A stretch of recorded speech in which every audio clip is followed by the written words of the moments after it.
Now, for the next problem naman, medyo madali lang to.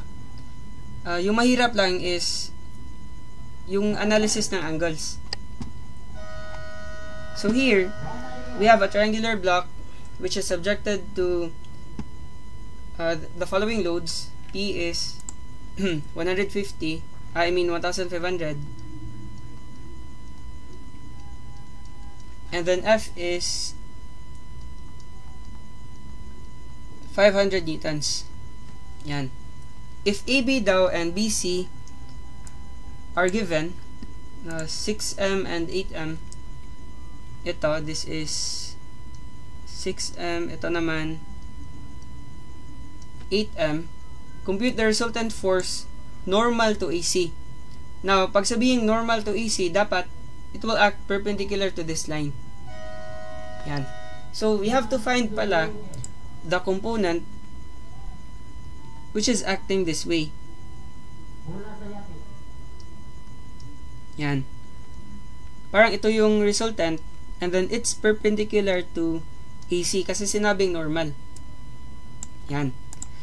So, first, we can solve this angle. Yan, sabihin natin theta. So, what is theta? Diba, theta is shift tan and then opposite over adjacent, opposite over 8 over 6. Yan. Ito yung value ng theta natin. So, shift store, lagay natin sa A. Yan.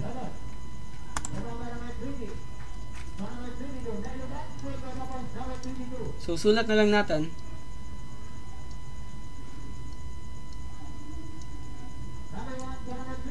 Eight over 6. Yan. Nakastore sa letter A.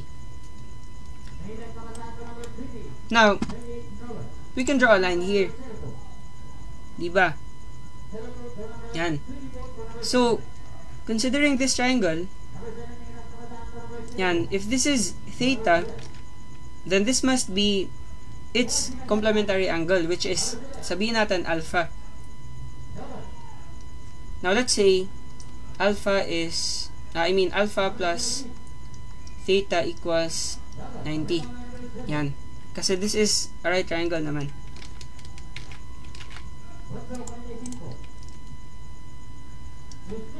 Now, if this is alpha, diba, itong line na to, perpendicular man yan sa AC.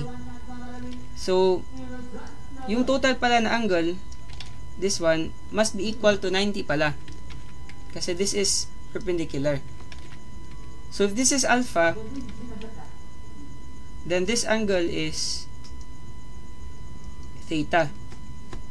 I hope clear lang. And then, we can also draw a line dito. Yan. And then, with respect sa horizontal, this is theta. Yan, theta yan siya. And then, if this is theta, this is perpendicular. So, this angle pala, yan, this is equal to alpha.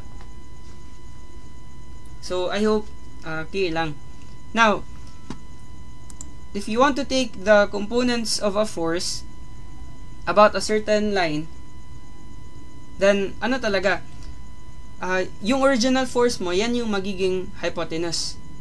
So, mangyayari pala dito is we can actually form a triangle wherein this is the hypotenuse. Kasi yan yung original force. Yan, we can draw this triangle.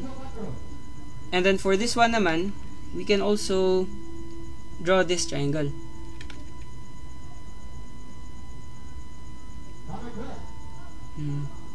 Parang ganyan. Perpendicular din.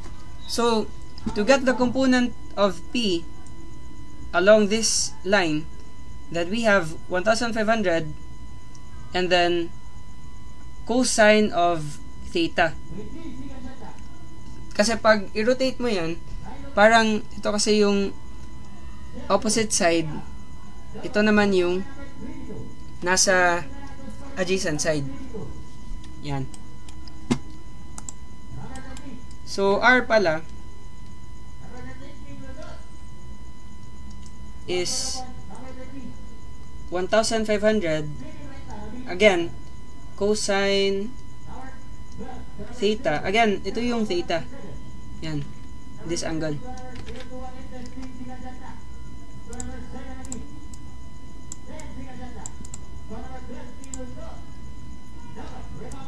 And then, since the same lang yung directions nila along R, we have to add 500.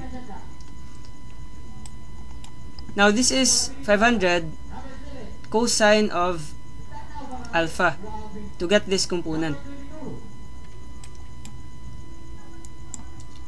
So, cos alpha. Yan.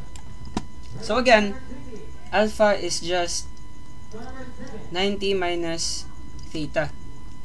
So, the resultant pala is 1,500 cos theta. Nakastore yan sa A.